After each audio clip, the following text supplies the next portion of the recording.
Hello friend, સ્વાગત છે તમારું મારી ગુજરાતી રસોઈ ટિપ્સ ચેનલમાં। તો ફ્રેન્ડ, અત્યારે શિયાળો ચાલી રહ્યો છે ને માર્કેટમાં એકદમ સરસ ફ્રેશ અહીંયા ગાજર મળી રહ્યા છે।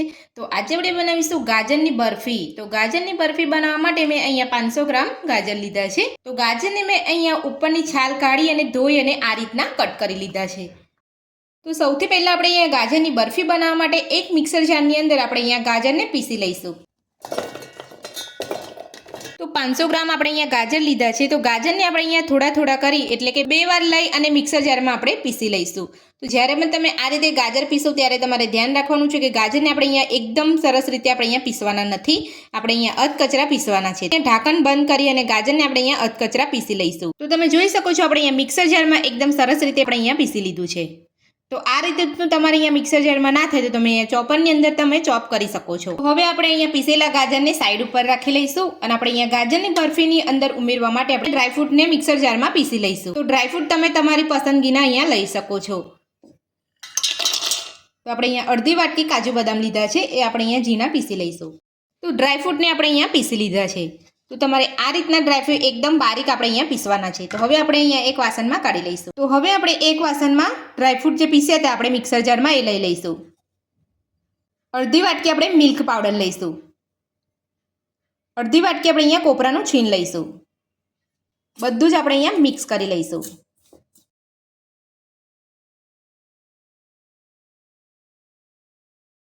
તો પીસેલું ડ્રાયફ્રૂટ, કોપરાનું છીણ અને મિલ્ક પાવડર આપણે અહીંયા સરસ મિક્સ કરી લીધું છે। તો આ બધું જ મિશ્રણ આપણે અહીંયા ગાજરની બરફી બનાવીશું ત્યારે અંદર આપણે અહીંયા બધું મિક્સ કરીશું। તો આ બધું જ મિશ્રણ મિક્સ કરવાથી આપણી અહીંયા ગાજરની બરફી છે એકદમ સરસ બનશે।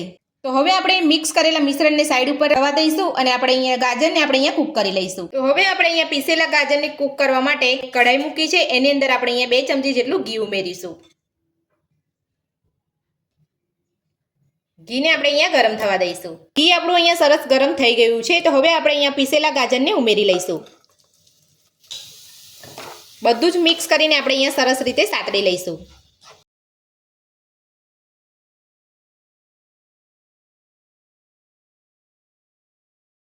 તો મીડિયમ ટુ સ્લો ગેસ ઉપર જ આપણે અહીંયા કૂક કરવાનું છે ગાજરને, આપણે અહીંયા વધારે પડતો ફૂલ ગેસ નથી રાખવાનો।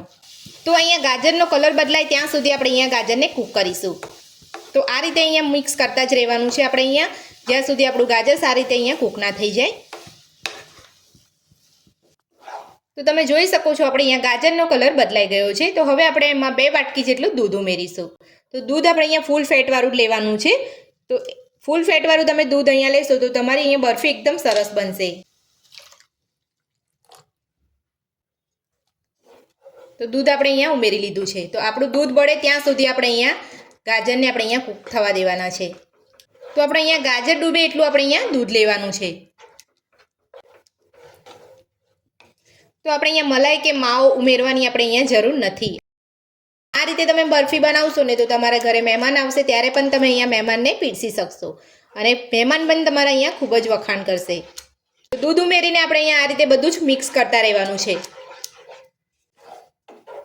તો ગાજરમાં આપણે અહીંયા દૂધ ઉમેર્યું છે, તો દૂધ આપણું અહીંયા બળે ત્યાં સુધી આપણે અહીંયા ગાજરને થવા દેવાનું છે। તો તમે જોઈ શકો છો અહીંયા સરસ રીતે દૂધ બળી ગયું છે અને એકદમ આ રીતે ઘટ થઈ ગયું છે। તો તમારે આ રીતે અહીંયા ઘટ થવા દેવાનું છે। તો હવે આપણે એમાં ખાંડ ઉમેરીશું। તો ખાંડનું પ્રમાણ તમે તમારા ટેસ્ટ પ્રમાણે વધતું કે ઓછું કરી શકો છો। મેં અહીંયા 1 વાટકી ખાંડ લીધી છે।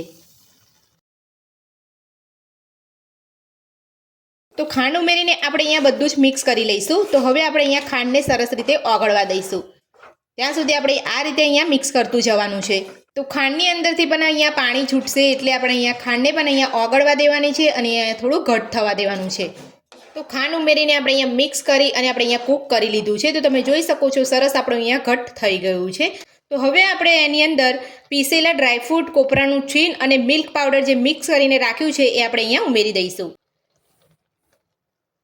બધું જ આપણે અહીંયા મિક્સ કરી લઈશું।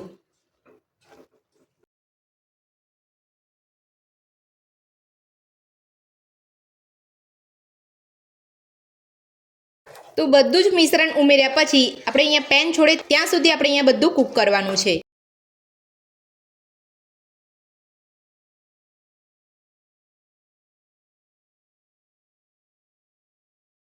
તો તો તમે જોઈ શકો છો આપણે અહીંયા બરફીનું મિશ્રણ અહીંયા ધીરે ધીરે અહીંયા પેન છોડી રહ્યું છે, પણ હજુ આપણે અહીંયા વધારે થોડું કૂક કરવાનું છે. તો બધું જ અહીંયા ઘટ થઈ જાય અને પેન છોડી દે ત્યાં સુધી આપણે અહીંયા કૂક થવા દઈશું. તો તમે જોઈ શકો છો આપણે અહીંયા એકદમ સરસ રીતે કૂક થઈ ગયું છે અને આપણે અહીંયા પેન પણ છોડી દીધું છે. તો હવે આપણે અહીંયા ઇલાયચી પાવડર ઉમેરીશું અને બધું જ આપણે અહીંયા મિક્સ કરી લઈશું. તો આ રીતે આપણે અહીંયા બધું જ સારી રીતે કૂક કરવાનું છે. જો તમે આ રીતે કૂક નહીં કરો તો તમારી બરફી જે છે એકદમ સરસ રીતે બને નહીં અને કટ પણ નહીં તમે કરી શકો. એટલે આ રીતે તમારે એકદમ ઘટ થવા દેવાનું છે અને પેન છોડે ત્યાં સુધી આપણે અહીંયા બધું જ કૂક કરવાનું છે. તો હવે આપણે ગેસ બંધ કરી એક ડીશમાં ઘી લગાવી અને આપણે અહીંયા ઠાળી લઈશું. આપણે અહીંયા એક ડીશ લીધી છે, એની અંદર આપણે અહીંયા ઘીથી ગ્રીસ કરી લીધી છે. તો હવે આપણે બધું જ મિશ્રણ અહીંયા કાઢી લઈશું.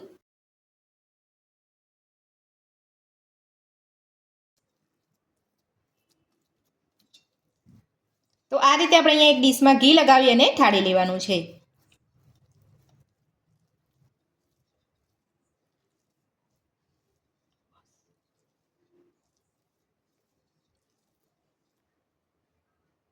તો બધું જ આપણે અહીંયા એક ડીશમાં ઠાળી લીધું છે. તો હવે આપણે કોપરાનું છીણ અને ડ્રાયફ્રૂટથી ગાર્નિશિંગ કરીશું.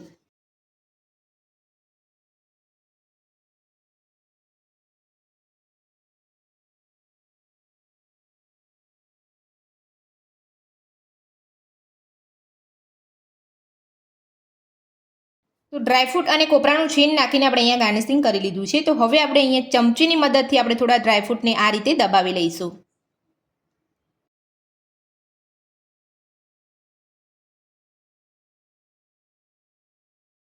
તો હવે આપણે ગાજરની બરફીને અહીંયા ઠંડી થવા દઈશું. તો ગાજરની બરફી આપણે અહીંયા ઠંડી પડી ગઈ છે. તો હવે આપણે કટ કરી લઈશું.